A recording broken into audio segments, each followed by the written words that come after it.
За энэ жилийн хөл бөмбөгийн дэлхийн аврах шалгаруулах тэмцээний албан ёсны ивент төтгчийн байгууллагад Өвөр Монголын хотоос гаралтай мөнгөний групп багцаа гэж тадуулж байсан нь.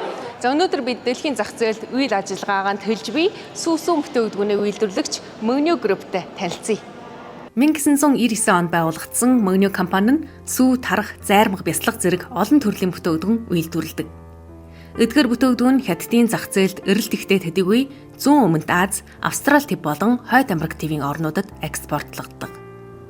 За энэ бол мөнгөний группийн тэргүүн сүү гэдэг юм сүүний бүтээгдэхүүн. Буужинд юм өөр газар энэ сүүгээ олж харахаар бас их өөлтэй санагдав. Энэ дээр нь босоо Монгол үсгтэй, тэгээд манай өвөр Монгол онцлогтой санагдлаа. Мөнгөний группийн бүтээгдэхүүн Диснейтэй хамтарсан бүтээгдэхүүн юм байна.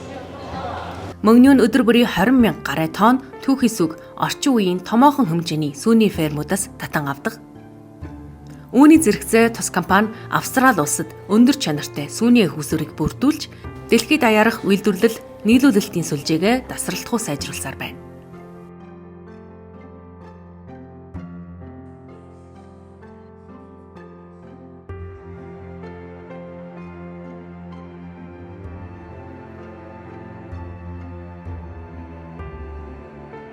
Бүтээгдэхүүний чанарыг сайжруулахаас гадна мөнгөний нь ногоон хөгжлийг онцгой анхаарч 2050 он гэхэд үйлдвэрлэлийн бүхий л шатндаа нүүрс зөрөгчийн саармаг байдалд хүрэх зорилт тавин ажиллаж байна.